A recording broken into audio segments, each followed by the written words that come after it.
శ్రీమాతృగురుభ్యాం సభాయే నమ. ఏమిటిట, అందరూ చక్కగా పల్లకీల్లో వస్తారు, రథాల మీద వస్తారు, ఏనుగులు ఎక్కొస్తారు, లేదా మంచి ఏసీ కారులో వస్తారు. నీవలా కాదు, పల్లకీలో రావాలి. ఆ పల్లకీని నరవాహనంతో రావాలి, అంటే నరుల చేత మోయించుకు రావాలి. ఆ నరులు కూడా మామూలు నరులు కారు, సప్త ఋషులు పొయ్యాలి. 7 ఋషులు, సప్త ఋషులు ఉన్నారే. అగస్త్యుడు ఆనాడు సప్త ఋషులు వేరు, ఇప్పుడు వేరు. ఒక్కొక్క యుగంలో సప్త ఋషులు మారతారని మీకు ఎన్నోసార్లు చెప్పా. అగస్త్యుడు, వశిష్ఠుడు, విశ్వామిత్రుడు ఇటువంటి మహాత్ముల చేత మోయించుకుని నువ్వు వస్తే, ఆ రథం ఎక్కొస్తే, ఎవరూ లేనటువంటి గొప్ప, ఎవరూ ఎక్కి ఎరగనటువంటి వాహనం మీద వస్తే, అప్పుడు నేను నువ్వు కలిసి టింగు రంగాన్ని చెట్టా పట్టాలు వేసుకొని, ఏమంటావు అది, ఉప్పుల కుప్ప ఉయారివామ సన్న బియ్యం చాయ పప్పు గుట్లో వెళ్ళ నీ మొగుడు చెప్ప, ఏదో ఉంటుంది పాట, నాకు సరి గుర్తులేదు. అలా ఆడుకోవచ్చు, ఇద్దరం కలిసి చక్కగా చెట్టా పట్టాలు వేసుకొని హాయిగా నందనవనంలో తిరుగుదాం అందుట. పొంగిపోయాడు. అరుదైన భార్యని పొందాలంటే అరుదైన వాహనంలో వెళ్ళాలనుకున్నాడు పాపం. సప్త ఋషులకి వార్త పంపాడు, రెండోయ్ ఎప్పుడు కూతురు ఫ్రీగా భోజనాలు చేయడం కాదు, పదవులు పొందడం కాదు, మరి రండి నా ఆస్థాన విద్వాంసులు కదా, మొయ్యండోయ్ ఓహోయ్ నన్ను అన్నట్ట. హారిని దుంపదగా ఇన్ని యుగాలు గడిచింది, సప్త ఋషుల్ని మోయింది పల్లకి, నేను అందులో ఎక్కుతానన్నవాడు ఒకడు దొరకలా అనుకుని, సరే ఏం చేస్తారు, వాడికి శక్తులు ఇచ్చారు, మరి తప్పదు, ఆ శక్తి ఉన్నంత వరకు అనుభవించాలి. పల్లకీని పాపం ముందో 4 వెనకో 3 వేయడం మొదలెట్టారట, అందులో ఎక్కెట్టిన. పదండి పదండి చెల్ చెల్ అంటున్నట్ట, తోలుతున్నట్ట కొరడాతో. అలాగే దెబ్బలు తింటూ తోలుతుంటే నడుస్తున్నారట. తొందరగా వెళ్ళి ఆవిడని చేపట్టాలనే కాముకుడైన వీడు సర్ప సర్ప వేగేన సర్ప అంటూ ఎడంకాలతో కాలి దగ్గరున్న అగస్త్యుడిని తన్నట్ట. దెబ్బతో మొత్తం వాడి శక్తులన్నీ నాశనం అయిపోయి. మహాత్ముడి తన్నడమా? సర్ప సర్ప అంటే నడు నడు అని, నడు నడు అని తన్నగానే సర్ప సర్ప అని ఎడంకాలతో తంతావరా పాపాత్ముడా, సర్పమైపోయి యుగయుగాలు అలమటించి నశించిపో, భూమి మీద కుప్ప కూలిపోడాం అన్నట్టు. అనగానే అంతటి వాడు భూమి మీదకి బడేళ్ళు పడిపోయాడు, ఒక్క దెబ్బకి అయిపోయింది. బడేళ్ళు పడిపోయాడంటే ఇది కదులుతుందంటే, ఇది సర్ప సర్ప అని దీన్ని మనమేం అనలేదు, లేనిపోను కూడా అమ్మ జగన్మాత. అలా పడిపోయి కొండచెలవైపోయాడు. కృతయుగంలో శాపం అది. ఎప్పటిదాకా ఋషులు అనుగ్రహించి ద్వాపర యుగం వరకు అనుభవించు, ధర్మరాజు గారు ఇక్కడికి వచ్చేంత వరకు అనుభవించు. భీముడిని పట్టుకుంటావు ఒకప్పుడు నువ్వు, అప్పుడు ధర్మరాజు గారు వస్తాడు విడిపించడానికి. అప్పుడు ఆ భీముణ్ణి విడిపించుకోవడానికి వచ్చిన ధర్మరాజుని నువ్వు కొన్ని ప్రశ్నలు వేస్తే, ఆ ప్రశ్నలకు ఆయన సమాధానం చెప్పినప్పుడు నీకు మళ్ళీ ఈ పాము శరీరం నుంచి విముక్తి కలిగి స్వర్గానికి ఎడతావు. అంతవరకు స్వర్గంలోనే పడుండు పో, భూలోకంలో పడుండు అనగా కొండచెలవ రూపంలో అల్లాడిపోయాట. ఎప్పుడైతే నహుషుడు భ్రష్టుడయ్యాడో మళ్ళీ మాజీ ఇంద్రుడి గారి దగ్గరికి వెళ్ళి మంగళహారతి గొను ఇంద్ర అంటూ మంగళహారతి పళ్ళెం పట్టారట, కొబ్బరికాయలు దిష్టి తీసి కొట్టారట, ఆనందంతో తీసుకొచ్చారట. చివరికి పాతవాణ్ణి భ్రష్టుడిని చేసి కొత్తవాణ్ణి గద్దెనెక్కించారట. ఆనాడు ఈ నహుషుడి భార్యగా ఉన్న ఈ తల్లి, ఇప్పుడు ఇంతవరకు ఇదంతా ఎందుకు చెప్పాం, విరజ అనే పేరుతో ఉన్న ఆవిడ భర్త కూలిపోయాడుగా, మరి ఏం చేయాలి, ఆవిడికి శాపం లేదు. అందుకని వెంటనే అమ్మవారి పాదపద్మాలను ఆశ్రయించేదట. అమ్మని ఆశ్రయించిన వాడికి కష్టం ఉంటుందా? ఆవిడందిట, ఓ విరజ, నీ భర్త మళ్ళీ ఎప్పుడో ద్వాపర యుగంలో మోక్షం పొందేంత వరకు ఈ లోపు నీకు ముందు మోక్షం ఇస్తున్నాం, బ్రహ్మలోకానికి పో, అక్కడ ఏకాష్టక అనే పేరుతో ప్రసిద్ధి పొందు. యాపత్ని నహుషస్యాసీత్ యయాతేర్జననీ తథా ఏకాష్టక అభవత్ పశ్చాత్ బ్రహ్మలోకం గతా సతీ. ఆ బ్రహ్మలోకానికి వెళ్ళు. బ్రహ్మలోకంలో ఓ యయాతి మాత నహుషుడి యొక్క పత్ని విరజ ఏకాష్టక అనే పేరుతో ప్రసిద్ధురాలై అక్కడ సుఖంగా ఉండు. తర్వాత నీ భర్త మళ్ళీ స్వర్గానికి వచ్చి స్వర్గంలో నన్ను ఉపాసన చేసి నా శక్తి వల్ల మళ్ళీ బ్రహ్మలోకానికి వస్తాడు. వచ్చాక మీ ఇద్దరు మళ్ళీ చట్టా పట్టాలు వేసుకుని చెట్టు పొట్టల వెనక అతను హాయిగా తిరుగుదురు కానీ అనగా ఆవిడ ఆ జగన్మాత దివ్యానుగ్రహం పొంది బ్రహ్మలోకం చేరి అక్కడ ఇప్పటికి కూడా ఏకాష్టక అనే పేరుతో ఉన్నదట. ఈ ఏకాష్టక చరిత్ర ఉన్నటువంటి వాళ్ళు ఏ కారణం చేతైనా సాధారణంగా భర్తకి దూరం అయిపోతే, కొన్ని కారణాల చేత దూరం అయిపోతే అటువంటి వారికి బ్రహ్మలోకార్హత ఉండదు అన్నారు. పుణ్యం వల్ల కేవలము స్వర్గార్హతే ఉంటుంది. ఈ కథ వింటే అటువంటి స్త్రీలు ఎవరైనా ఉంటే వారందరికీ కూడా ఖచ్చితంగా బ్రహ్మలోకం వస్తుందట. మనకి బ్రహ్మలోకం ఇవ్వడం కోసమే అమ్మవారు మనకి ఈ కథ ఇచ్చింది. విష్ణుమూర్తి మత్స్య రూపంతో ఈ కథ వినిపించాడు. భగవంతుడు ఎంత కరుణాస్వరూపుడు. ఏవో కారణాల చేతనో భర్తకి దూరం అయ్యే భార్యలు, భార్యకి దూరం అయ్యే భర్తలు వీళ్ళు ఉంటారు. వాళ్ళు కూడా తరించడానికి కథ ఇచ్చారు. ఇది ఖచ్చితంగా ముఖ్యంగా భర్తకి దూరం అయినటువంటి విధవలు వింటే అటువంటి వారు ఈ కథాశ్రవణం వల్ల ఆ బ్రహ్మలోకానికి వెడతారట. ఇంకా పెళ్ళి కాకుండా చాలా కాలం అలమటించిపోయే స్త్రీలు ఉంటారు. వాళ్ళకి ఏ కారణం చేత లేట్ అయిపోతాయి. వాళ్ళు ఈ చరిత్రని ఎక్కడైనా శ్రీచక్రం ఉన్న చోట పారాయణ చేసుకుంటే అటువంటి వారికి శీఘ్రకాలంలో మంచి కళ్యాణాలు వస్తాయట. 9 రోజులు విడిచిపెట్టకుండా పారాయణ చేసుకుంటే. ఈ కథ అంతా కూడా చెప్పాక సౌనకాది మహర్షుల సూతుడు అన్నాడు. ఆ విధంగానే మత్స్యం స్వామివారు విష్ణుమూర్తి గారు మనువుతో అన్నారు. ఇక బ్రహ్మదేవుని నగరంలో మానసములు అని పేరు కలిగిన కొన్ని లోకాలు ఉన్నాయి. అక్కడ ఆ బ్రహ్మదేవుడి యొక్క లోకంలో ఉన్న ఆ మానసం అనే లోకంలో మానస అనే పేరుతో ఒక పుత్రిక ఉన్నది బ్రహ్మగారికి. ఆ పుత్రిక నర్మద అనే పేరుతో భూలోకంలో చాలా కాలం ప్రవహించిస్తుంది, నదిగా ప్రవహిస్తుంది అన్నమాట ఆవిడే. ఈ నర్మద ఒక్కసారి స్నానం చేసినంత మాత్రం చేతే యముడి యొక్క లోకానికి వెళ్ళనివ్వకుండా ప్రజల్ని కాపాడుతుందట. శర్మద అన్నారు దానిని, అంటే సుఖమునిస్తుందట. పవిత్రమైనది నర్మదా నదిగా ప్రవహిస్తోంది. ఈ నర్మదా నదిలో స్నానం చేసి పితృదేవతల అర్ఘ్యం ఇస్తే పితృదేవతలు కూడా తరిస్తారు, ధర్మమూర్తులు అవుతారట ఎవరైనా సరే. ఈ నర్మదా నదీ తీరంలో వామనమూర్తి కూడా ఒకప్పుడు బలిచక్రవర్తి దగ్గరకు వచ్చి బలిచక్రవర్తి యజ్ఞం చేస్తున్నప్పుడు 3 అడుగులు దానం అడిగిన చోటిదే. ఈ బ్రహ్మకి పైలోకంలో స్వధ అనేటటువంటి లోకం ఉంది. ఆ లోకంలో ఉండేవాళ్ళు స్వధ నుంచి జన్మించిన వాళ్ళు. వీళ్ళు కూడా యోగసిద్ధి వల్ల బ్రహ్మత్వం పొందారు. వీళ్ళంతా మానసలోకం వాళ్ళే. ఏ వ్యక్తులైనా సరే పితృదేవతల అనుగ్రహం పొందాలి. శ్రాద్ధ కర్మాదులు మాత్రం పెట్టి తీరాలి. దేవతల పూజ చెయ్యకపోతే వచ్చే పాపం తక్కువ, కానీ పితృదేవతల పూజ చేయకపోతే మాత్రం మహాభయంకరమట. అందుకే ఇక్కడ ఏమని చెప్పారు 41వ శ్లోకంలో అంటే 15వ అధ్యాయంలో చెప్పారు, దేవతానాం పితృణాంతు పూర్వం ఆప్యాయనం స్మృతం దేవకార్యాదపి పునః పితృకార్యం విశిష్యతే. దేవకార్యం పితృకార్యం చెయ్యాలి, కానీ దేవకార్యం కంటే పితృకార్యం విశిష్టం. దాన్ని బట్టి ఆలోచించండి. దేవతల పూజ చేయడం కంటే ముందు పితృదేవతల పూజే చెయ్యాలి. శ్రాద్ధం పెట్టిన వాడికి వచ్చే పుణ్యం 1000 ఏళ్ళు తపస్సు చేసిన వాడికి కూడా రాదన్నారు. అందుకే శ్రాద్ధం, తద్దినం ఇవన్నీ తప్పకుండా క్రమం తప్పకుండా చేసి తీరాలి. ఎంతో కొంత శక్తిని బట్టి చెయ్యాలి. ముందు పితృదేవతలు సంతోష పెట్టకపోతే, ఒరేయ్ పితృదేవతలు సంతోష పెట్టని వీడు మన పూజ ఏం చేస్తాడరా అని దేవతలు తమ పూజ జరిగే చోటికి రారట. అందుకని ఇది చెయ్యాలి. పితృదేవతలకు ఒక లక్షణం ఉన్నదట. అదేమిటంటే భక్తానురక్త సుఖదాహ పితరహ పూర్వదేవత. పితృదేవతలు భక్తుల మీద అనురక్తితో ఉంటారు. ముందు పితృదేవతలే తొందరగా ప్రసన్నులవుతారు. కాబట్టి ముందు పితృదేవత అనుగ్రహం పొందాలి. అది పొందిన తర్వాతే అసలు దేవతల యొక్క అనుగ్రహం పొందాలి. పితృదేవతలు తద్దినం పెట్టిన వెంటనే దేవతల దగ్గరికి సూర్యుడి దగ్గరికి వెళ్ళి వీళ్ళు మా పిండ ప్రదానాలు చేశారు, సక్రమంగా మా కార్యాలు చేశారు, కాబట్టి వీళ్ళ పుణ్యం రెట్టింపు చేసి వీళ్ళు చచ్చాక యమలోకానికి రానివ్వకుండా స్వర్గానికి తీసుకెళ్ళండి అని చెప్పి రికమెండేషన్ చేస్తారట దేవతలకి. ఇప్పుడు ఇది విన్నాడు మహర్షులు.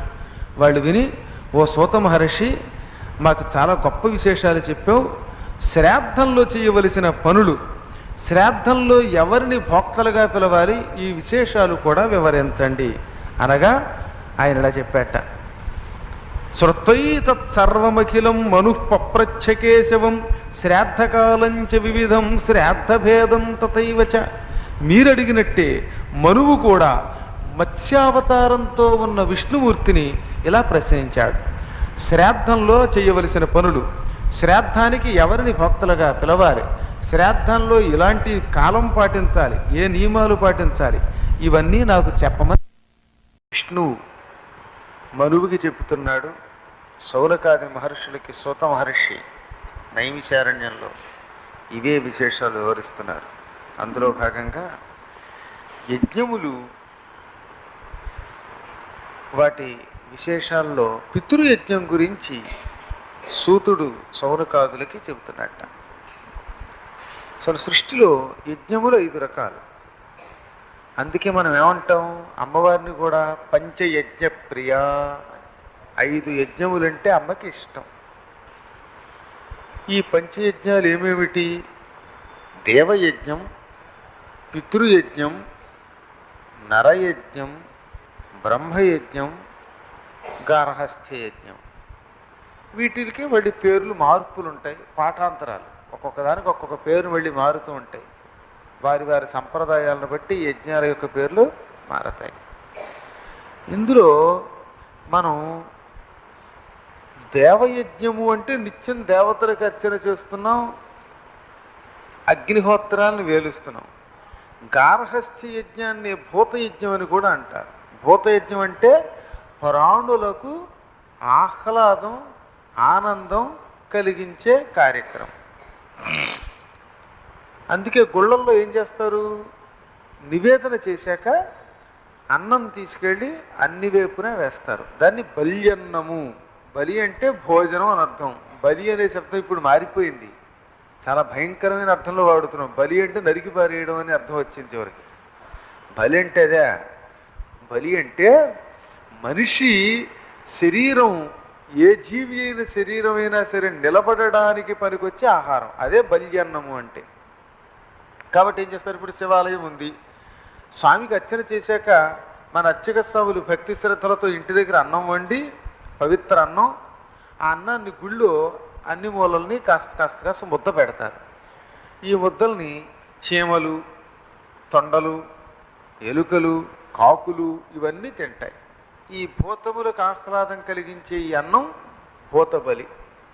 ఇది వేస్తుంటే ప్రాణులు ఆనందిస్తాయి.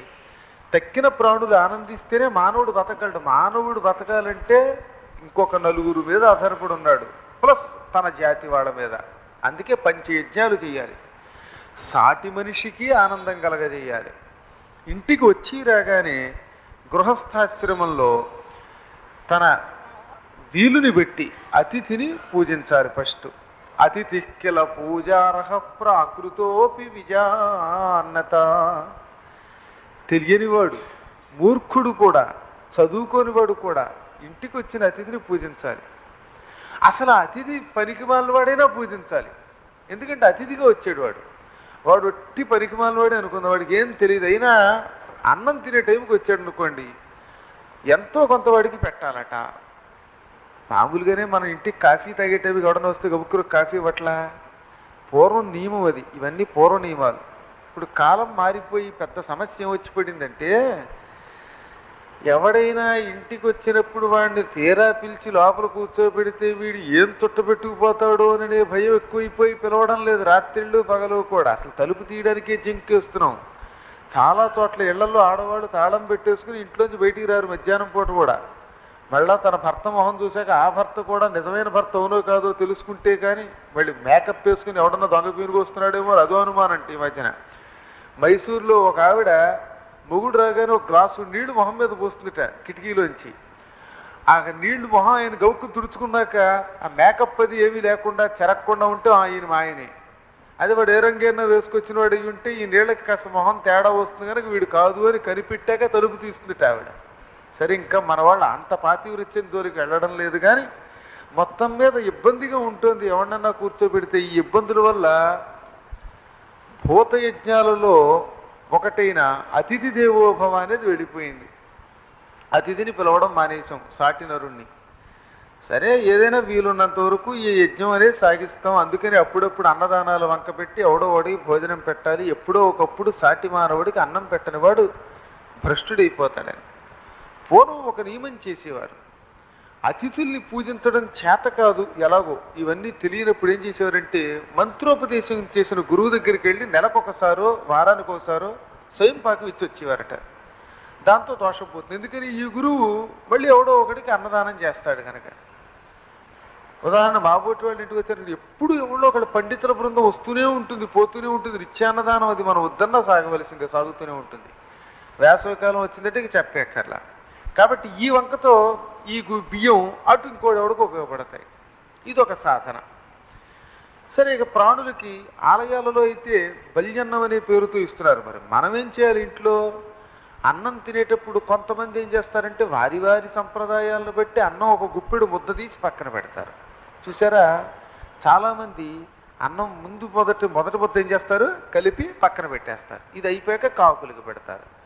అలా కుదరకపోతే ఆఖరణ విస్తట్లో కొంచెం అన్నపు మెతుకులు చేత్తో తీసుకెళ్ళి అలా విదిలించాలి. ఎంగిల్ చేత్తో కాకికి విసడరాని వారు మన వాళ్ళు. అందుకే అలా విసరాలి బయటకు వచ్చాక. కాకికైనా బుద్ధ పెట్టడం చేతకపోతే ఈ ఎంగిలి మెతుకులు కాకులు ఇంకోటో తింటాయి, వీడి కుటుంబాన్ని ఆశీర్వదిస్తాయి.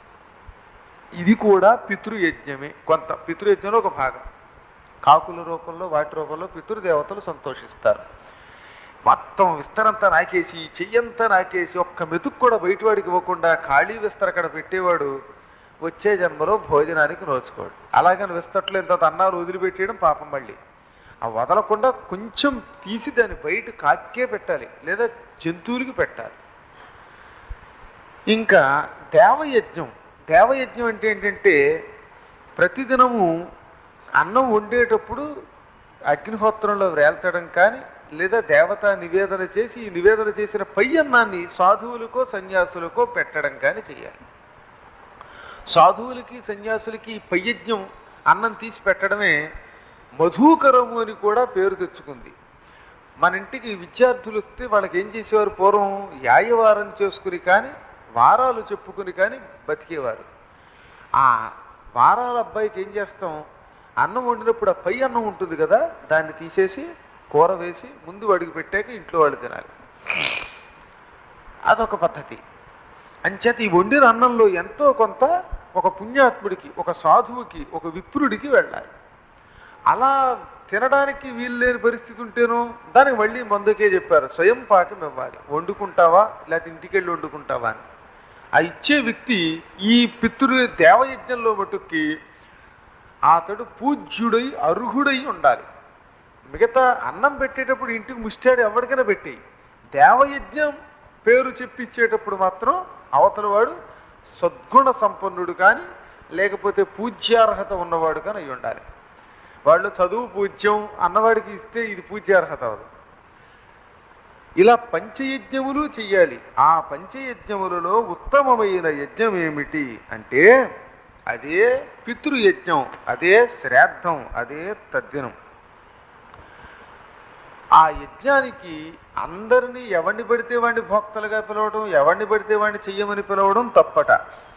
శ్రాద్ధేషు భోజనీయా ఏ చ వర్జ్యా ద్విజాతయః కస్మిన్ వాసర భాగే వా పితృభ్యః శ్రాద్ధమారభేత్.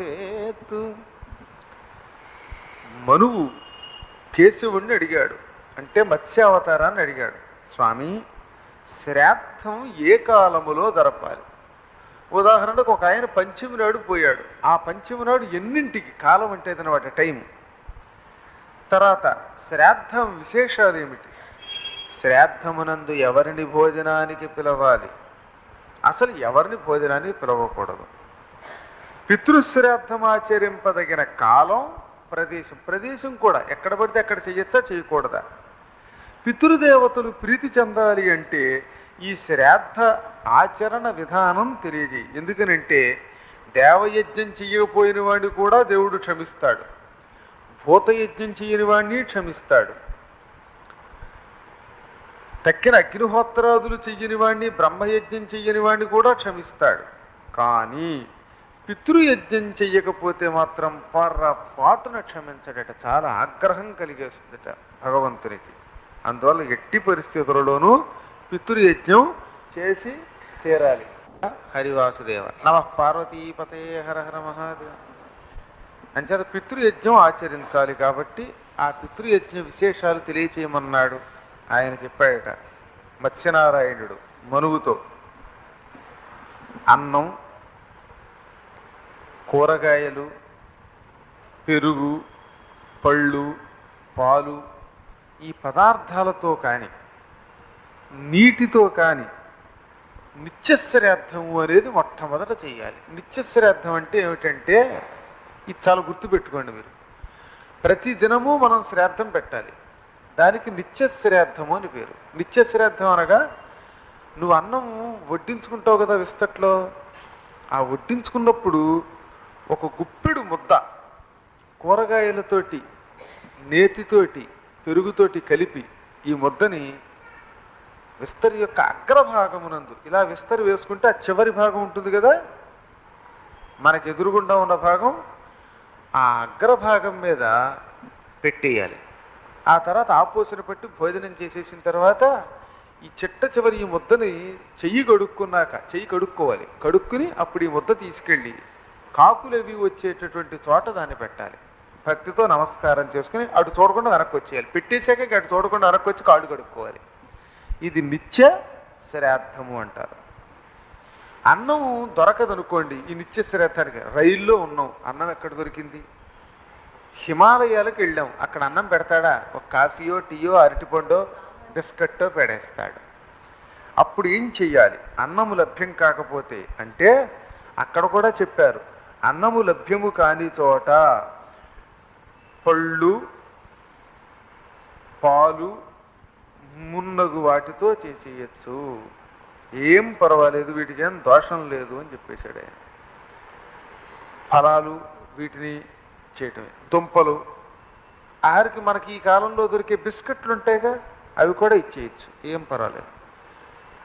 రైల్లో మంచి బిస్కెట్ ప్యాకెట్ తోటి తినడానికి పట్టుకెడుతున్నాం, ఈ పూటకి బిస్కెట్లతోటే బతుకుతాం కాబట్టి ఒక బిస్కెట్ తీసుకుని పితృయజ్ఞం పేరుగా ఎదురుగుండా పెట్టేసుకోవటం, ఆ రైలు సీటు మీద బెర్త్ మీద మిగతా బిస్కెట్లని తెగ తినేసి ఒక కాఫీ తాగేసి చేయి గడిగేసుకుని ఈ బిస్కెట్ మాత్రం రైల్లోంచి ఓ కాకమ్ము అని విసిరేయటం. రైల్లోంచి ఆ బయటికి అదే కాకి గారు తింటారో ఎవరు తింటారో ఎవరు మొత్తం మీద అది వేయాల్సిందే. ఇంకా ఇవి శ్రాద్ధాలు ఇంకా ఎన్ని రకాలుగా ఉన్నాయి అంటే నిత్యం, నైమిత్తికం, కామ్యం, త్రివిధం శ్రాద్ధముచ్యతే. నిత్యం తావత్ ప్రవక్ష్యామి అర్ఘ్య వాహనవర్జితం. స్వామివారు చెప్పారు, యజ్ఞములు అంటే ఈ పితృయజ్ఞాలు, శ్రాద్ధం నిత్యము, నైమిత్తికము, కామ్యము అని 3 రకాలుగా ఉంటాయట. నిత్యం, నైమిత్తికం, కామ్యం. అందులో మొదటిది నిత్యం రోజు చేస్తారని ఇప్పుడే చెప్పాను మీకు. ఏది దొరికితే దాన్ని ముద్ద పెడతామని చెప్పాం, అది నిత్యం. ఇంకా దాని గురించి మనం చెప్పుకోవాల్సిన అవసరం లేదు. ఈ నిత్యం చేసేటప్పుడు అర్ఘ్యం ఇవ్వాలని కానీ, ఆవాహనం చెయ్యాలని కానీ, దేవతార్చన ఉండాలని కానీ వీటికేం బెంగలేదు. వీటికి మళ్ళీ తంతు అక్కర్లా, మంత్రం అక్కర్లా. నిత్య శ్రాద్ధానికి అంటే ఇప్పుడు ఈ ముద్ద అన్నం పెట్టడానికి మాత్రం మంత్రతంత్రాలతో కాలంతో కూడా పొద్దున్న 9ంటికైనా పెట్టేయచ్చు, 8ంటికి నువ్వు ఎప్పుడు తింటే అప్పుడే పెడతావు కాబట్టి నిత్య శ్రాద్ధమునకు. ఆ నిత్య శ్రాద్ధం అంటే ఏమిటనేది మళ్ళీ మర్చిపోకూడదు. అందుకే ఈసారి నొక్కి చెబుతున్నాడు స్వామి. మనం తినే అన్నంలో ఒక ముద్దను అక్కడ పెట్టడమే అని చెప్పాం కదా, అది పండు ఫలమో దుంపో ఏదైనా పర్వాలేదు అన్నం దొరకకపోతే. ఆ ముద్ద పెట్టడానికి మాత్రం దేశ కాల నియమాదులు అవసరంలా. ఇంకా నిమిత్తము అని రెండోది ఉంది. ఇది కాలంతో సంబంధమైన యజ్ఞం. ఈ శ్రాద్ధమునకు కాలము నియమం ఉన్నది. ఒక్కొక్క పవిత్ర కాలంలో చేస్తే దీనికి ఎక్కువ ఫలితం.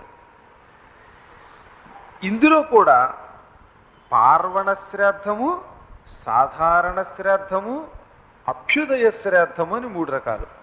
పార్వణము అంటే పర్వదినములందు చేసేటటువంటి శ్రాద్ధము. పర్వదినాలు ఉంటాయిగా, పుణ్యదినాలు, అప్పుడు చేస్తాం. అమావాస్య పర్వదినమే, పూర్ణిమ పర్వదినమే.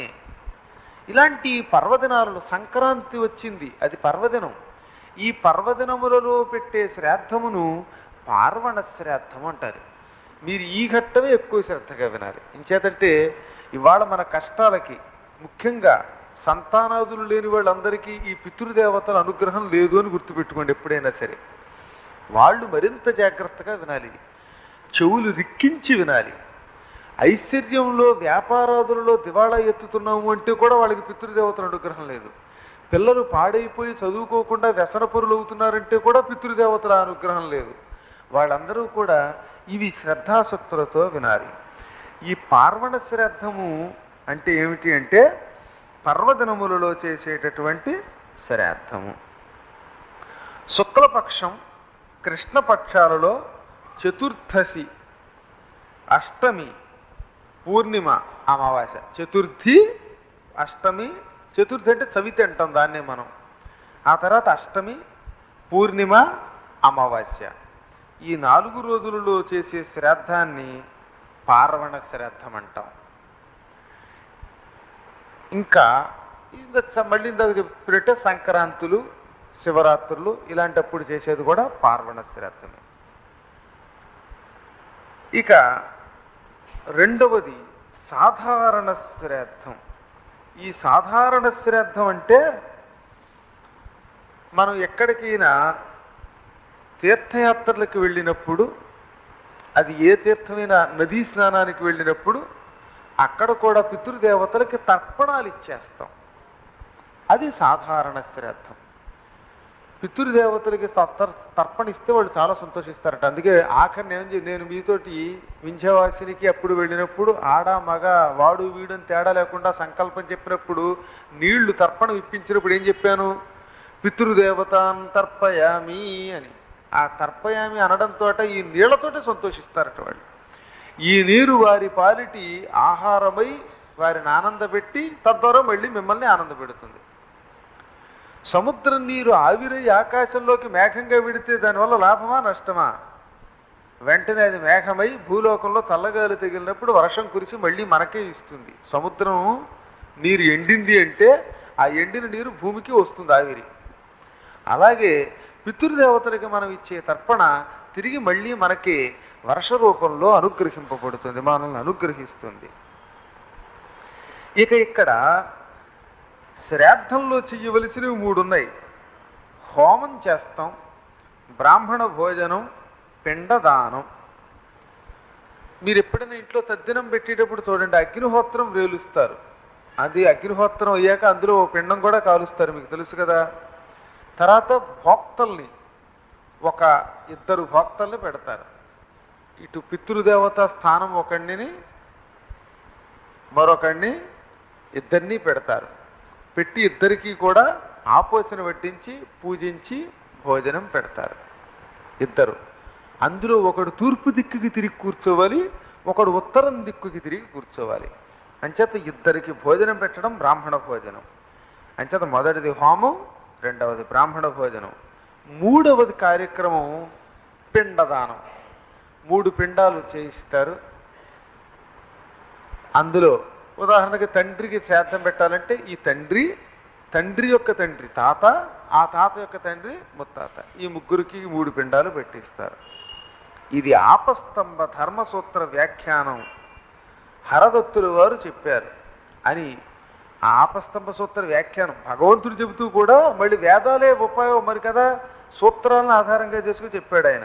అందుకని ఇది ఆపస్తంభ సూత్రంలో చెప్పబడి ఉంది నాయన.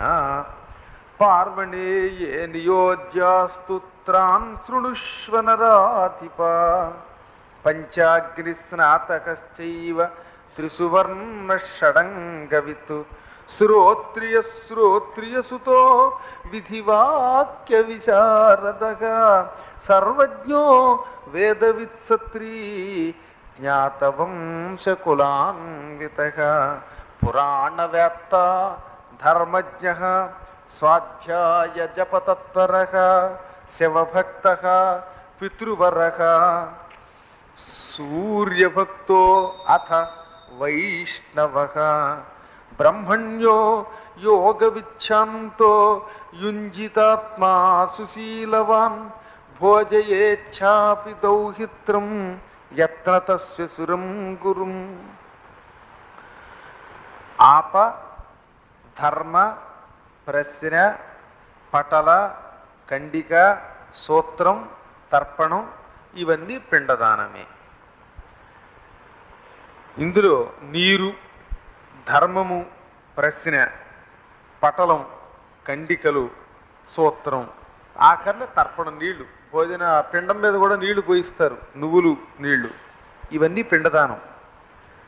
ఈ ఆవాహనం చేయటం అనేది ఉందిగా, ఎప్పుడైనా సరే మీరు పూజ చేసేటప్పుడు 16 పూజలు ఉన్నాయి, 16 ఉపచారాలు అంటారు. ఎన్ని? అందులో మొట్టమొదటిది ధ్యాయామి, ధ్యానం సమర్పయామి. విన్నారా ఎప్పుడన్నా? ధ్యానం అంటాం దాన్ని. రెండవది ఏంటి?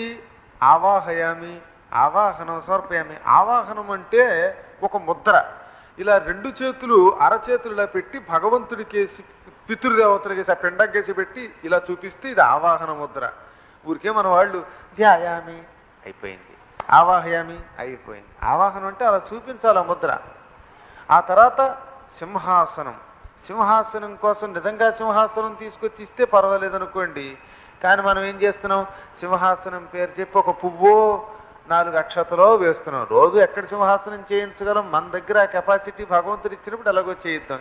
చేయించినా మనకి చేయించుకుంటే, కానీ ఆయనకి చేయించడానికి వెళ్ళి బెంగ, ఆయన ఎక్కడ పట్టుకుపోతాడు అని. బంగారంతో నేను అమ్మవారికి కిరీటం చేయించాలని సంకల్పిస్తే కొంతమంది అన్నారు, కిరీటం చేయించి పక్కనెట్టేస్తే మీకేం ఉపయోగం అండి, దాని బదులుగా మీకు పనికొచ్చేదైనా చేయించుకున్నాను. నాకు పనికొచ్చే చేయించుకోవడం కోసం నేనెందుకు?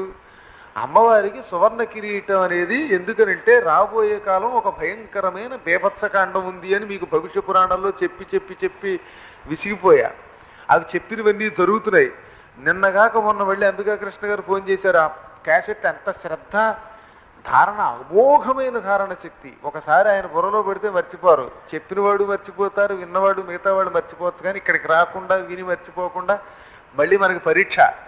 అయ్యి బాబు ఏ క్యాసెట్లో చెప్పారని మనమే చదువుకోవాలి. చెప్పినవాడు కూడా ఫలానా క్యాసెట్లో అలా చెప్పారు, ఇవాళ అలా జరిగింది, లేదా ఈ కథ నాకు ఆనందం కలిగించింది, ఇది మళ్ళీ నాకు సందేహం కలిగింది అని ఎక్కడికి వెళ్ళినా దాని మీద దృష్టి ఆయనకి. నాకు ఆశ్చర్యం కలుగుతుంది, ఇంత వ్యాపారంలో, ఇన్ని మనుషుల గందరగోళంలో ఈ క్యాసెట్ ఎప్పుడు వింటాడు ఈయన, ఎప్పుడు ఇవి గుర్తుపెట్టుకుని మళ్ళీ గుర్తుపెట్టుకున్న దాన్ని ఒకసారి ఫోన్ చేసి అడగడం ఎంత ఆశ్చర్యం ఇది. ఇంత పురాణం మనం ఎదురుగుండా కూర్చొని అలా వెర్రిమొహాలు వేసుకునే సాకన అయిపోయి ఇలా ఎంత బాగుందండే, ఏం బాగుందని అడిగితే అదే ఆలోచిస్తున్నామండే అంటాం మనం. మరి వీళ్ళని కారణ జన్ముననాలో మరి ఏమనాలో ఒక్కోసారి తెలియదు అనమాట. నాకు నిన్నే అన్నారనమాట, ఈ భవిష్య పురాణం క్యాసెట్లు ఇప్పుడు మళ్ళీ గుర్తొచ్చన్నీ వింటున్నారట. అందులో ఉన్న విశేషాలు మళ్ళీ అమెరికాలో వాటిలో భూకంపాలను రాశారు కదా, అవి కూడా మనం అందులో చెప్పడం జరిగింది. భగవంతుడు అనుగ్రహిస్తే మీకు మరొక రూపంలో ఆ విశేషాలు మళ్ళీ వివరించే భాగ్యం కలుగబోతుంది. ఆ తర్వాత విషయం ఎందుకు చెబుతున్నానంటే, సామాన్యమైన విషయం కాదు ఇదంతా కూడా. అత్యాశ్చర్యకరమైనటువంటి పరమ పవిత్రమైనటువంటి విశేషాలు ఇవన్నీ కూడా. సరే, ఇప్పుడు ఎందుకు చెబుతున్నాను? ఈ కార్యక్రమం చేసేటప్పుడు అదనమాట. నేను అందుకోసమే సువర్ణ కిరీటం చేయించాలని సంకల్పించ మన ప్రణవపీఠంలో ఉండేటటువంటి లలితాపరా భట్టారికకి. సరే, ఎలాగో మాట సందర్భం వచ్చింది కాబట్టి ఎవరైనా సరే అందులో మీ వంతు సాయం చేయాలనుకున్న వాళ్ళు 1016 కనుక ఇస్తే, అలాగే శిలాఫలకం చూసారా ఈ పక్కన, అటువంటి దాని మీద వాళ్ళ పేరు శాశ్వతంగా ఉంటుంది బంగారు కిరీటానికి ఇచ్చేవాళ్ళకి. ఆ లోపు ఇచ్చేటటువంటి వాళ్ళు అమ్మవారికి సేవ చేసుకుంటారు. అంచేత శాశ్వతమైన కీర్తితో అలా నిలబడడం కోసం అనుకున్న వాళ్ళు ఆ మాత్రం తక్కువ కాకుండా ఇవ్వండి. 1/4 కేజీ బంగారం మీరే ఇచ్చేస్తారంటే అభ్యంతరం లేదు, వాళ్ళ పేరే వేసి కొట్టేస్తాం, అక్కడ అభ్యంతరం ఏం లేదు. సరే, ఆ కిరీటం ధారణతో యావత్ ప్రపంచానికి ఒక మేలు జరుగుతుంది, అందులో ఉన్న వాళ్ళకి మరింత ఉపయోగం జరుగుతుంది. నవరత్న ఖచ్చిత సింహాసనం అన్న చోట ఇప్పుడు మనం ఏం చేస్తున్నామంటే, నామకే వస్తే కాస్తంత అక్షతలు మాత్రం వేస్తున్నాం. ఆ తర్వాత పాదయో పాద్యం అంటే కాళ్ళ దగ్గర నీళ్లు చల్లాలి. హస్తయో హర్గ్యం చేతులలో నీళ్లు పోయాలి తాగడానికి. ముఖే ఆచమనం నోట్లో పోయాలి నీళ్లు చెంచేతోటి. స్వామివారు తాగుతారా అండి అని అనుమానం అక్కర్లా, ఆయనకి సమర్పించేది ఆయనకే వెడుతుంది. అదొక అద్భుతం, చాలా విశేషం. అక్కడి నుంచి ఇక్కడికి భగవంతుడికి అందుతుందంటే ఎందుకు అందదో, ఎక్కడో శాటిలైట్ నక్షత్రం ద్వారా ఉపగ్రహాల ద్వారా విడిచిపెట్టే టీవీ ఛానల్లోకి మనకు వచ్చి పట్టల్లా ఆ వేవ్స్, భగవంతుడి యొక్క శక్తి కూడా అటువంటిది కాబట్టి వెళతాయి. స్నానాధికాలు, వస్త్రాలు ఇవన్నీ ఇవ్వాలి. ఇక ఆపై ధూపం ఆఖరాపయామని ఊరికి అనేయడం కాదు, నిజంగా అంబికా దర్బారు బత్తు పెట్టుకొని అక్కడ వెలిగించి ఆ ధూపం చూపించవలసిందే. ఒత్తులు ఒక్క ఒత్తి వెలిగిస్తే అది మహాపాపం, గుర్తుపెట్టుకోండి. ఇంకా గతి లేకపోతే వదిలేయండి. అక్కడ దొరకకపోతే ఏం చేయలేము. అది ఆపద్ధర్మం అంటారు. కట్ట ఉంది అక్కడ మీ దగ్గర, అప్పుడు ఎట్టి పరిస్థితుల్లో 1, 2 ఒత్తులు దోషము. దొరకనప్పుడు ఒక్క ఒత్తి ఉన్నా పర్వాలేదు, కానీ మనం ప్రీ ప్లాన్డ్గా ఉండాలి. 3 ఒత్తులకి తక్కువ వెలిగించరాదు, గుర్తుపెట్టుకోండి. అగరొత్తులు వెలిగించేటప్పుడు ఎన్ని? మినిమం 3. కాదు మా దగ్గర ఉంది అనుకుంటే అప్పుడు కట్ట వెలిగించవచ్చు. ఎక్కువ వెలిగిస్తే దోషం లేదు. కాబట్టి ధూపం అంటే ధూపం చూపించవలసిందే. ఆ దర్బారు బత్తిలో అన్ని విశేషాలు ఉన్నాయి. ఒకప్పుడు నేను కళ్ళారా చూసిన విశేషాలు చెబుతున్నాను. నేను చూడకుండా ఏదో సొల్లు కబుర్లు చెప్పేటటువంటి వాడిని గాను. నాకు ఒక గట్ట నా నచ్చాలి అంటే అది మనస్సుని హత్తుకోవాలి, చూడాలి, అది సంప్రదాయం నచ్చాలి. ఫారిన్ నుంచి కూడా కొన్ని ప్రత్యేకమైన బెరళ్ళు తెప్పిస్తూ ఉంటారు హిమాలయాల్లో, వాటిల్లో. ఆ బెరడుని ఆ అగరవత్తుల చెట్ల యొక్క పట్టాలన్నమాట. ఇంత ఉంటుంది. ఒకసారి అడిగాను నేను, ఇంత ఉంది. దాని ఖరీదు దాదాపు ₹1,00,000 ఎంతో ఉంటాయట. చాలా కాస్ట్లీ. నేను కరెక్ట్గా చెప్పలేకపోవచ్చు ఇప్పుడు అది ఎంత ఖరీదు అనేది, కానీ మొత్తం మీద అంతంత కాస్ట్లీ. ఆ ఇంత పెసరు వీటిలో పడాలి. పడితేనే దర్బారు బత్తి. కేవలం కెమికల్స్తో తయారు చేసేవి కావు. సరే, అంచేత ధూపం. ఆపై దీపం. దీపమునకు కూడా నియమం చెప్పారు. సాధ్యం త్రివర్తి సంయుక్తం వహినినా యోజితం ప్రియం గృహాణమంగళం దీపం త్రైలోక్య తిమిరాపహం. దీపమనగా ఆజ్యం పొయ్యాలి. ఆజ్యం, సాధ్యం అంటే నేతితో కూడినది. నెయ్యి లేకపోతే అప్పుడు నూనె వేసుకో, కొబ్బరి నూనె, రబ్బర్ నూనె ఏదో ఒకటి వేసుకో. మొత్తం అందులో ఎన్ని ఒత్తులు? త్రివర్తి సంయుక్తం 3 ఒత్తులు వేయాలి. ఆ తర్వాత వహినినా యోజితం, అగ్గిని వెలిగించాలి. అగ్గిపెట్టితో వెలిగించాలా, గిగ్గిపెట్టితో వెలిగించాలా అనే భయం అక్కర్లా. అగ్గిపెట్టితో నిక్షేపంలో వెలిగించవచ్చు. మళ్ళీ రెండో మాట ఎవరిని అడగకుండా సమాధానం చెప్పండి. ఏమన్నా పురాణాల్లో, వేదాల్లో అగ్గిపెట్టినా దీపారాధన నకుర్యాత్ అని చెప్పారా మీకు? ఆనాడు అగ్గిపెట్టుందా? అంచేత ఇలాంటి పిచ్చ మాటలు చెప్పేవాడు మాటలు ఏమి వినకండి. భక్తి శ్రద్ధ ముఖ్యం. అంచేత దీపారాధన చెయ్యాలి. దీపారాధన అయ్యాక ఆ 3 ఒత్తులతో ఆ మంగళకరమైన ఆ దీపాన్ని చూపిస్తే ఆ స్వామివారు అనుగ్రహిస్తాడు. ఏ ఉపచారములు లేవనుకోండి మన దగ్గర, ఏమీ లేని వాడికి 3 చెప్పారు. ఈ 3 చేస్తే మొత్తం పూజ చేసినట్టే. 16 ఉపచారములలో మొట్టమొదటి ఏమని చెప్పాం? ధ్యానం, ఆవాహనం, సింహాసనం, ఆచమనం, అర్ఘ్యం, పాద్యం, స్నానం, వస్త్రం, ఆభరణం, గంధం, పుష్పం, ధూపం, దీపం, నైవేద్యం, తాంబూలం, హారతి అంటే నీరాజనం, మంత్రపుష్పం, ప్రదక్షిణ. వీటితో ఈ షోడశ పూజలు పూర్తవుతున్నాయి మీకు. అవునా? ప్రధాన అర్చనలు ఇవి. ఈ 16 చేయడం కుదరదు అనుకోండి, అప్పుడేం చేయాలి అన్నారు. చెప్పగలరా మీరు? కేవలం 3 చేస్తే వాడికి పూజ అయిపోయినట్టే. ధూప, దీప, నైవేద్యాలు ఈ 3 ఉంటే చాలు. అందుకే మీకు కూడా చెప్పేటప్పుడు క్లుప్తంగా ఏమని చెప్తారు? నిత్య ధూపదీప నైవేద్యాలు అంటున్నాం, కానీ మిగతా 16 చెప్పామా? చెప్పట్లా. ఈ 3 చేస్తే నిత్యర్చన అర్చన అయిపోయినట్టు. ఇంకేం చేతకవు మనకి, మన వల్ల కాదు, టైం లేదు. అప్పుడు ఏం చేయమన్నారు? ముందు ధూపం వెలిగించేయడం అంబికా దర్బారు బత్తి, నెక్స్ట్ దీపం చూపించడం, నైవేద్యం పెట్టేయటం. ఈ 3 చేసేస్తే వాడికి ఆ నిత్య అర్చన పూర్తయినట్టే. ఎక్కడున్న అడవిలో ఉన్నా సరే ఈ 3 చేయగలిగితే చాలు. ఈ 3 పెద్ద కష్టం కాదు. ఎందుకని? 2 అగరత్తులు పెట్టుకుపోతాం. 2 అంటే 2 వద్దన్నాను, 3 అంటే ఎడమన్నారు కదా. 3 మళ్ళీ బయటకు వచ్చాక 2 అంటారు ఏంటండి ఇందాక అని మళ్ళీ ఆ దుంపదించకండి. ఏదో మామూలుగా మాట వరుసగా అన్నమాట, కానీ శాస్త్రం 3. దీపారాధన కుదరదు. అప్పుడేం చెయ్యాలి? అందుకోసం ఇక్కడ మళ్ళీ చెబుతున్నారు విష్ణుమూర్తి గారు. దీపము అంటే ఈ దీపం వెలిగించకపోయిన చోట సూర్యుడి యొక్క తేజస్సు చూపించట కూడా దీపమే. అందుకే ఏం చేస్తారు? రైళ్లలో వాటిలో సూర్యుడి యొక్క దీపాన్ని చూపించేస్తారు మనకి.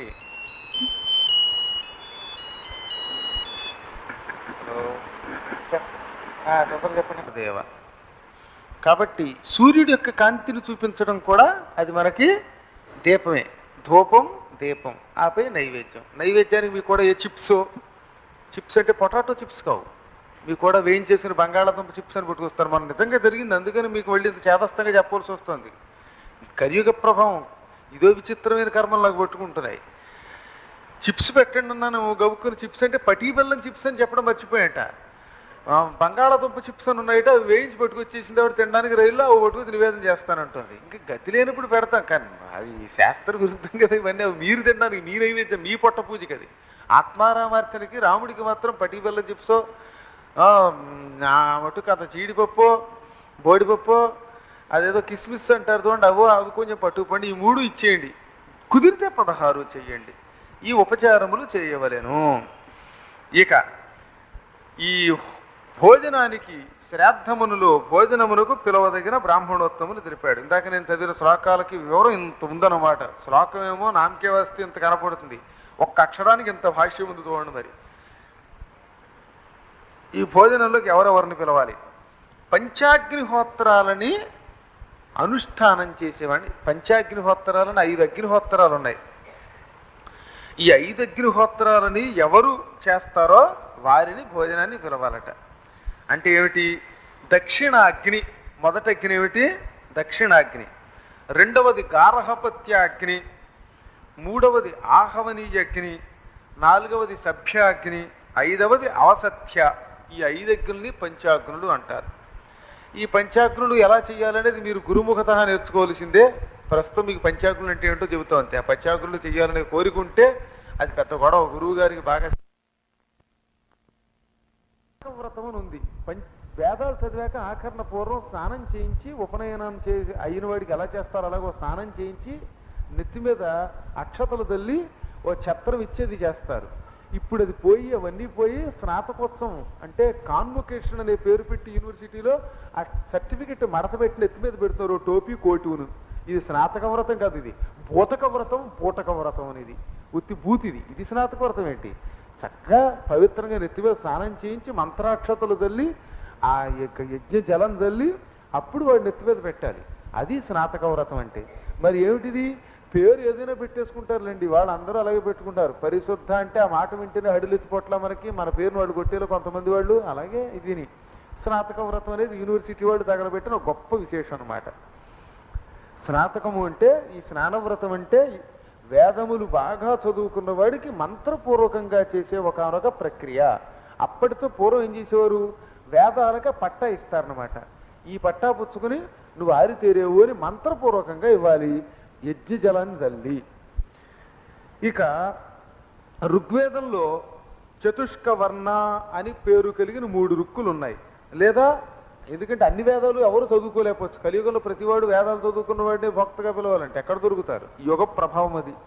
అందుకని కనీసం 3 రుక్కులు చాలంటున్నాడు. ఎదురు వేదంలో బ్రహ్మమేతుమాం అనే 3 వాక్యాలు కానీ చదువుకున్న వాడిని కూడా పిలవచ్చు. ఇంకా షడంగాలు చదువుకున్నవాడిని భక్తగా పిలవాలట. షడంగాలంటే శిక్ష, వ్యాకరణం, జ్యోతిషం, కల్పం, నిరుక్తం, ఛందస్సు. అయ్య బాబోయ్, మాకు ఇవన్నీ ఎందుకండి, ఈ శిక్ష ఏమిటండి అని మనకు భయం. అందులో శిక్ష అనే శాస్త్రం ఉంది, చాలా కష్టపడి చదవాలి. వ్యాకరణం, సరే వ్యాకరణం చదువుకునేవాళ్ళు వీళ్ళ మీద లెక్క పెట్టేవాళ్ళు దొరుకుతున్నారు.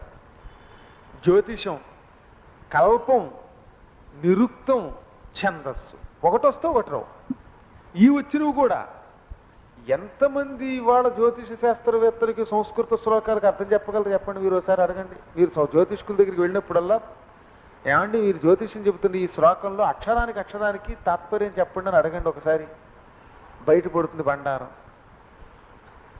అంచేత సంస్కృతం కంప్లీట్గా చదువుకునే వాళ్ళు ఉండరు. కాబట్టి ఏ శాస్త్రంలో సంపూర్ణ ప్రావీణ్యం కలియుగంలో ఉండదు కాబట్టి కనీసం కొంచెం ఉన్న వాళ్ళలో గట్టివాడిని అడగండి అంతే. ఏం చేస్తాం? పూర్వంలాగా సంపూర్ణ విద్యావేత్తలు దొరకరు. అలా లేదని శ్రాద్ధం మానమండల్లా ఉన్నంతలో బాగా చేసుకోవచ్చు. ఇక మీరు గుర్తుపెట్టుకోండి, వేదాధ్యయనాదులు చెయ్యకపోయినా శ్రాద్ధానికి భక్తులుగా బాగా పనికొచ్చేవాళ్ళు ఎవరు అంటే శివాలయంలో అర్చన చేసే అర్చకులు భక్తగా వస్తే పితృదేవతలకు ఆనందం కలుగుతుందట. వాళ్ళు చదువుకోకపోయినా పర్వాలేదు, చదువుకున్నా పర్వాలా, రోజు అర్చన చేస్తారుగా శివుడికి. అంచేత వాళ్ళు కూడా అర్చన చేయడం వల్ల సాక్షాత్తు శివుడు అయిపోతారట. అంచేత శివుడి ఆలయములో అర్చన చేసేవాడు గనక భక్తగా వచ్చి కూర్చుంటే ఇంకా అతనికి ఏమీ రాకపోయినా దండం పెట్టేసి భోజనం పెట్టేసి పంపించేయమని శాస్త్రం అండి. అదొక అదృష్టం. ఇంకా వేదశాస్త్రాలలో బాగా ఆరితేరినటువంటి వాడు, సత్రయాగం చేసినవాడు, ప్రసిద్ధ కులంలో పుట్టినవాడు, పురాణాలు ధర్మాలు తెలిసినవాడు, బ్రహ్మజ్ఞాని, ధర్మశాస్త్రం ఎరిగినవాడు, స్వాధ్యాయం చదువుకున్నవాడు శివభక్తుడు. మళ్ళీ చెప్తున్నాడు ఇక్కడ శివభక్తుడు అని. ఎందుకంటే ఆ శ్లోకం నేను చెబుతున్నాను ఇప్పుడు మళ్ళీ, మీకు అందులో డౌట్ లేదు. ఇక్కడ శివభక్త పితృవరహ 9వ శ్లోకంలో చెప్పారు. అందుకని శివభక్తుడైన వాడు, అటువంటి వాడు ఖచ్చితంగా పనికొస్తాడు. పితృభక్తుడు, తండ్రిని ప్రేమతో చూసేవాడు కూడా భక్తగా పనికొస్తాడు. సూర్యభక్తుడు, నవగ్రహాల్లో సూర్యుడికి భక్తితో పూజ చేసేవాడు పనికొస్తాడు అన్నమాట. తర్వాత విష్ణు భక్తుడు, అతడు కూడా పనికొస్తాడు. బ్రహ్మతత్వం ఎరిగినవాడు, సరే ఇది కొంచెం కష్టం. బ్రహ్మతత్వం ఎరగడం అంటే అది అంత తేలికేం కాదు, చెప్పినంత కబుర్లు కాదు. ఆ బ్రహ్మతత్వం ఎరిగినవాడు. ఆపై యోగవిత్తు, యోగజ్ఞాన సంపన్నుడు. ఇప్పుడు ఇవాళ యోగ శాస్త్రం చదివేశామని మీకు చాలామంది కబుర్లు చెప్పేస్తారు. వీళ్ళందరికీ యోగం గురించి ఏం తెలియదు. ఊరికే నామకే వస్తే ఊరికే ప్రాణాయామం చేయటం వెళ్ళ అని 2 సార్లు ముక్కు మూసేసుకుని వాడు ఎవడికి వాడే కలియుగమందున్న ఎవడు చూసినా పరమ గురువులే తందానా అని ఒకప్పుడు ఒక గేయం రాశానండి. కలియుగంలో ఎవడికి వాడి 2 రోజులు నా పురాణం రాక 3వ రోజు వీడు మళ్ళీ ఇంకో ప్రాక్టీస్ పెడతాడు. ఇవన్నో 2 చెప్పి నేనే గురువుని అంటాడు. మళ్ళీ వాడి దగ్గర ఉన్నవాడు ఈ ముగ్గురులో 2 పక్కకి తీసుకెళ్ళి వాడో కొంపటి పెడుతున్నాడు. ఇదో పెద్ద సమస్య. సరే మొత్తం మీద ఇప్పుడు యోగ విద్యని సంపూర్ణంగా ఎరిగినవాడు లేడు. అలా ఉన్నవాడు కనుక భక్తగా దొరికితే అదొక యోగం. ఇంకా శాంతస్వరూపుడు. శాంతమా? శాంతం గురించినటువంటి నేను చెప్పిన మీకు ఒక 50 సార్లు 100 సార్లు చెప్పిన కథ ఉంది కదా, కోపం జయించితిని అనే కథ. ఆ కథను గుర్తుపెట్టుకోండి. ఆ కోపాన్ని ఎవడు జయించాడో వాడు దొరికాడా ఇక మీ అదృష్టం అన్నమాట. తద్దినం పెట్టడానికి వచ్చిన దగ్గర నుంచి ముట్టలాడిపోతాడండి. ఇదేంటో తెలీదు, ఏంటది అదే అలా పెట్టాను అరుస్తూనే ఉంటారు కొంతమంది. అదేం విచిత్రమో. అటువంటి వాడు పనికిరాడు పమ్మన్నారు. మరి ఏం చేస్తాం? ఆత్మయోగం ఎరిగిన వాడు, మంచి శీలం కలిగిన వాడు, దౌహిత్రుడు, తన భార్యకు తండ్రి, తన గురువు, తన కులం వారిలో పెద్ద, వీరినే మనం సభాపతి అని కూడా అంటాం. వీళ్ళు భక్తులుగా మనం పిలవడానికి పనికొస్తారు. మనం భోజనానికి శ్రాద్ధానికి వీరిని పిలవచ్చును. ఇంకా ఋత్విక్, ధర్మశాస్త్రాన్ని బోధించగలిగేవాడు, సోమయాజి, యజ్ఞం చేసినవాడు, వ్యాకరణతత్వం ఎరిగినటువంటి వాడు, సోమపానం చేసినవాడు. యజ్ఞం చేశాక అందులో సోమరసం అని ఒక రసం ఉంటుంది. ఆ రసం తాగిన వాడిని సోమపాన్ అంటారు. ఆయన్ని కూడా మనం పిలవచ్చు. మీమాంస శాస్త్రం తెలిసినటువంటి వాడిని పిలవచ్చును.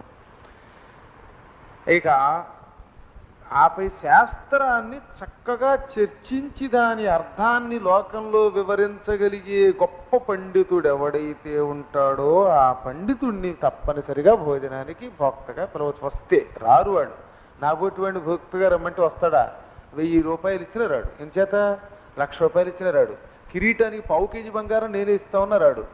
భోక్తగా ఒక్కసారి వెడితే వాడు దానికి చేసుకోవాల్సిన ప్రాయశ్చిత్తం చాలా కష్టం. అంచేత అది మామూలు మాటలు కాదు. అందుకని అలాంటి ఆ ప్రాయశ్చిత్తం చేసుకుని తపశ్శక్తిని ధారపోయాలని ఓపికన్నవాడు ఎడతాడు. మాదిరివాడు తొందరపడి వెళ్ళడు కదా. మరి దానికోసం ఏం చేశారంటే మన వాళ్ళు ప్రత్యేకంగా భోక్తృత్వం అని ఒక కార్యక్రమం పెట్టి వారిని రోజు కాసేపు గాయత్రి చేయమన్నారు. ఆ గాయత్రి చేసుకుంటూ వాళ్ళు ఇలాగే శివాలయానికి అర్చనలు అవి చేసుకుంటూ ఆ భక్తితో శ్రద్ధతో నమస్కారం చేసుకుని ప్రదక్షిణలు చేసుకుని ఈ దోషాలు తొలగించుకుని మళ్ళీ తపస్సంపన్నులు అవుతూ ఉంటారన్నమాట. ఎవరో ఒకళ్ళు చెయ్యాలి. చేసినప్పుడు దానికి ప్రాయశ్చిత్తం వారికి చెప్పారన్నమాట. ఇంకా బ్రహ్మచారిని, భగవద్భక్తుణ్ణి పిలవాలి. బ్రహ్మచారిని కూడా భక్తిగా పిలవాలిగా. మరి ఒక బ్రహ్మచారి ఉండాలి, ఒక కుటుంబుడు కూడా ఉండాలి కదా. అందులో బ్రహ్మచారి ఎలా ఉండాలి అంటే, బ్రహ్మచారి యొక్క లక్షణం బ్రహ్మ జ్ఞానంలో ఆనందం పొందేవాడు. ఆపై భగవంతుని యొక్క భక్తుడై ఉండాలి. జ్ఞానం గురించి ఆలోచించే వాళ్ళకు భక్తి ఉండదు. అది పెద్ద సమస్య. విగ్రహారాధన అవి చెయ్యరు చాలామంది. అసలు దేవుడు అంటే దెయ్యం ఏమిటి, ఈ విగ్రహాలలో ఉన్నాడా, గుడులలో ఉన్నాడా, అంతా మనలోనే ఉందని మెట్ట వేదాంతం చదివేవాళ్ళు ఉంటారు. అది వెర్రి మాట. దేవుడు సర్వాంతర్యామే. కానీ ఎందుకు ఆలయం కట్టాడు? భగవంతుడు ఏం వేళాకోవడానికి సరదా కోసం పెట్టలా. భగవంతుడు ఏమి చేసినా దాని వెనకాతలో ఒక అంతరార్థం ఉంటుంది. గుర్తుపెట్టుకోండి. సర్వాంతర్యామినే మంత్రశక్తితో విగ్రహమునందు ఆవాహన చేసి ఆ కార్యక్రమం చెయ్యాలి. అది చెయ్యమని సాక్షాత్ భగవంతుడే నేను విగ్రహ రూపంలో ఉంటాను, అంతర్యామిగాను ఉంటానని చెప్పాడు. కాబట్టి బ్రహ్మజ్ఞానంతో ఉండే బ్రహ్మచారి ఇటు విగ్రహారాధన దైవభక్తి ఆసక్తి కూడా కలిగి ఉన్నవాడైతేనే భక్తగా పనికొస్తాడు.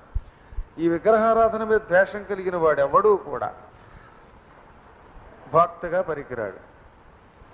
ఏ శ్రాద్ధంలో భోజనం చేస్తారో మహాత్ములు అటువంటి శ్రాద్ధం పరమార్థ ఫలితం ఇస్తుందట. ముఖ్యంగా యోగులు కనుక, యతులు, సన్యాసులు, పరివ్రాజకులు భక్తగా ఒక్కడొచ్చాడా ఆ భక్తవ్యమే వేరన్నారు. అందుకే ఎదురు చూసేవారట. సాక్షాత్తు ఆదిశంకరాచార్యులు వారు దేశ పర్యటన చేస్తూ ఉన్నప్పుడు మండన మిశ్రుడు అని ఒక ఆయన ఉన్నాడు. ఆ వంశాన్ని మిశ్రా వంశం అంటారు. ఇప్పటికి కూడా మిశ్రా లేరు. మనకి ఇంత పూర్వం వసుధా మిశ్రా, ఆ మిశ్రా, ఈ మిశ్రా వీళ్ళంతా ఎవరనుకున్నారు? ఆ మండన మిశ్రుడు వంశం వాళ్ళు అనమాట. ఇంటి చివర మిశ్రా అని వస్తుంది వాళ్ళకి. గొప్ప పండిత వంశం, ఒకప్పుడు వేద పండిత వంశం. సరే కలియుగంలో వేద పండిత వంశంలో కాస్త బోధ పండిత వంశాలు అయిపోతున్నాయి అనుకోండి, వేరే విషయం. ఆ వేద పండితులైనటువంటి వాళ్ళల్లో కూడా మండన మిశ్రుడు లాంటి వాడు ఎవడు లేడు. ఆయన ఇంట్లో శ్రాద్ధం పెడుతూ శ్రాద్ధంలో భోక్తలుగా జైమిని మహర్షిని వ్యాసుడిని పిలిచేట్టు. దాన్ని బట్టి ఆలోచించండి. వ్యాసుడు బ్రహ్మచారి, జైమిని బ్రహ్మచారి. కానీ ఒక బ్రహ్మచారి ఒక కుటుంబీకుడు కూడా ఉండాలిగా. వ్యాసుడిని ఎందుకు పిలిచాడు? వ్యాసుడు తన దివ్యశక్తితో సంతానం ఇచ్చాడుగా మరి సత్యవతి యొక్క కొడుకులకి, ఆ చచ్చిపోయినటువంటి విచిత్ర వీరుడి పెళ్ళాలి అంబికకి అంబాలికకి. ఆ కారణం చేత పెళ్లి కాని కుటుంబీకుడు పనికొస్తాడు కాబట్టి ఆ వ్యాసుడిని జైమిని ఇద్దరిని కూర్చోబెట్టాట భోక్తలుగా. ఆ టైంలో మన శంకరాచార్యులు వారు గుమ్మం తలుపు తట్టాడు. తలుపు వేసింది. శ్రాద్ధం టైంలో ఎవరిని లోపలికి రానివ్వకూడదు, చూడకూడదు. అది అలాగే నైవేద్యం పెట్టేప్పుడు కూడా కత్తిలో వేసేస్తాం చూసారా, అప్పుడు ఇలా తొంగి చూసి వస్తే వాడి మహాపాపం, లోపలికి తొంగి చూస్తే నైవేద్యాన్ని, అది దోషం. అందుకే తలుపు వేసేసాడు ఆయన. ఈయన తలుపు తట్టి లోపల తద్దినం జరుగుతుందని తెలుసు కాబట్టి టింగర్ తన మహిమతో లోపలికి వెళ్ళిపోయాట. తలుపు వేసుకున్నా వెళ్ళిపోగలరు ఆయన. ఆయనకేంటి శంకరాచార్యుల వారికి లోపలికి వెళ్ళిపోతే ఆయనకు ఒళ్ళు మండింది. శ్రాద్ధం టైంలో వస్తావా అన్నట్ట. చెడమడ తిట్టట, నియమాలు తెలియవని. నేను ఎత్తినయ్యా అన్నాడు ఆయన. నాకు ఈ నియమాలు పనికిరావు, నేను ఎక్కడికైనా వెళ్ళగలను. నేను అప్పుడు వ్యాసుడు వచ్చినవాడి సంగతి నీకు తెలియదులే, ఆయన్ని కూడా ఇంకో భక్తగా పక్కన పెట్టు అన్నట్ట. చచ్చినట్టు వ్యాసుడు చెప్పాక ఏం చేస్తారు? భోజనం పెట్టారు. భోజనం నేను తిన్నన్నాడు. వడ్డించాక తినకపోతే ఇప్పుడు ఆ పితృ శ్రాద్ధం అంతా నాశనం అయిపోతుంది తెలుసా మీకు. భోక్త వచ్చి కూర్చుని నేను భోజనం చేయను లేచిపోతే ఆ యజ్ఞం నాశనం అయిపోయినట్టే, శ్రాద్ధం పాడైనట్టే. అందుకని అయ్యా తీరా రాకపోతే రాకపోయారు, వచ్చి కూర్చుని అన్నం వడ్డించాక నేను తిన్నంటే ఎలాగా అన్నట్ట. తినను అంటే తినను అని కాదు, నా కోరిక తీరిస్తే తింటాను. ఏమిటది? నువ్వు నాతో వాదోపవాదం చెయ్యాలి. నువ్వు అద్వైతాన్ని వ్యతిరేకిస్తున్నావుట, నేను అద్వైతవేత్తని, అద్వైతం గొప్పదని వాదిస్తాను నీతో. ఆ వాదన నాతో చేయడానికి నువ్వు ఒప్పుకుంటే నేను అన్నం తింటానన్నట్ట. ఓకే అన్నాడు ఆయన. మరి మధ్యవర్తులు ఎవరు? జైమిని వ్యాసుడు ఇద్దరు కూర్చుంటా ఉన్నారట. కాదు వాళ్ళు కాదు, మళ్ళీ వాళ్ళే. మీ ఆవిడ శారద, మండన మిశ్రుడి భార్య పేరు శారదాది, ఆవిడ్ని కూర్చోబెట్టున్నారు. ఎంత గొప్ప విషయం అండి అది. వ్యాసుడు, జైమిని, ఈ శంకరాచార్యులు ముగ్గురు కలిసి వాదానికి మధ్యవర్తిగా మన ఆడవాళ్ళని అవమానించారు అది అంటారు పిచ్చవాగుడి. మండన మిశ్రుడి భార్య శారదాదేవి అన్ని వేదాలు సమస్తం చదువుకున్న పండితురాలు, ఆవిడ్ని పెట్టారు మధ్యవర్తిగా. అక్కడ కూడా ఏం పక్షపాతం లేదు. ఆవిడ్ని పెట్టడం ఏమిటి? పెళ్ళాం ఎప్పుడు మొగుడు పార్టీ ఉంటుందంటారు. కానీ మండన మిశ్రుడు వాదిస్తున్నాడు శంకరాచార్యులతో, మధ్యవర్తిగా మండన మిశ్రుడి భార్యను పెట్టారంటే ఆవిడ మీద వీళ్ళకి ఎంత నమ్మకమో చూడండి మరి. ఆ తర్వాత వాదోపాదానికి పెడతానన్నాక ఆయన ఫోన్ చేశాడు. వాదంలో చివరికి మండన మిశ్రుడు ఓడిపోయాడు. ఆయనే శిష్యుడైపోయాడు. చివరికి మరి సన్యాసం తీసుకున్నాడు. శంకరాచార్యులు శిష్యుడైపోయాడు. శంకర అద్వైతం లోకంలో వ్యాపించింది. శంకరుడు అంటే శివుడు, వ్యాసుడు అంటే విష్ణువు. శివకేశవులాడిన ఒక గొప్ప నాటకం అది. ఎందుకు చెబుతున్నామంటే శ్రాద్ధములో అలాంటి యతులు, సన్యాసులు భక్తులుగా రావడం మహాయోగము. ఆనాటి శంకరాచార్యులు వారు స్థాపించిన మఠం కొన్ని వేల సంవత్సరాల క్రితం, 23,000 సంవత్సరాల చరిత్ర ఉంది కంచిపీఠానికి. అటువంటి పీఠంలో ఇవాళ ఒక దౌర్భాగ్యురాలు దాంట్లో వేలు పెట్టి తన కసి కొద్దీ, ఇంతకీ అక్కడ జరిగిన చిన్న విషయం కోసం అంత కసి, ఆయన ఒక సూపర్ స్పెషాలిటీ హాస్పిటల్ కట్టించాడు కొన్ని కోట్లు పెట్టి. ఆ స్థలం నాకేమో ఆ శశికళ అడిగింది. అడిగితే నేను ఇవ్వడం, ఆయన ఒక మాట అన్నట్ట, పెళ్ళాం బిడ్డలు అదే పెళ్లి పెటాకులు లేవు, సంతానం లేదు, ఆవిడకి ఎందుకమ్మా ఇది, ప్రజలకు ఉపయోగపడుతుంది హాస్పిటల్ అన్నట్ట. అది మోసారు ఎవరో అంతే కసి పెట్టుకుంది. దీని దుంప తెగదానికి కసి వచ్చిందంటే ఆ కరుణానిధి లెక్కలేదు, ఈ జయేంద్ర సరస్వతి లెక్కలేదు. పాపం చేసే వాళ్ళకి పాపం పండాలి. ఎన్నో పాపాలు చేయగా కదా రావణాసురుడు సర్వనాశనం అయ్యాడు. మరెన్నో పాపాలు చేశాక కదా దుర్యోధనాదులు నశించారు. ఇలాగే పాపం పండుతుంది. ఒళ్ళంతా పుళ్ళు పడి రోగాలతో, కుష్ఠాది రోగాలతో తీసుకు తెచ్చే రోగం వస్తుంది. ఇది నా వాక్యం కాదు, భగవంతుడు నా నోటి నోటి పలికిస్తున్నాడు. ఆ పీఠం అటువంటి పీఠం, శంకరపీఠం అంటే అటువంటి పీఠాన్ని ఏదో స్వల్ప లాభాల కోసం లాక్కోవడమా? శరీరం గగురు పొడుస్తోంది. ఇలా లాక్కుంటూ ఉంటే మనం కూడా దాని మీద ఒక్క పట్టింపు పట్టించుకోకుండా ఎవడికి వాడే ఆయన బయటికి రావాలి, ఆ పీఠం కళకళలాడాలని మీరు రోజు లలితా సహస్రనామం చదివి ప్రార్థన చేయండి. చెయ్యకపోతే ఈ దేశంలో ఉన్న పాపానికి మనం కూడా నరకానికి ఎడతాం.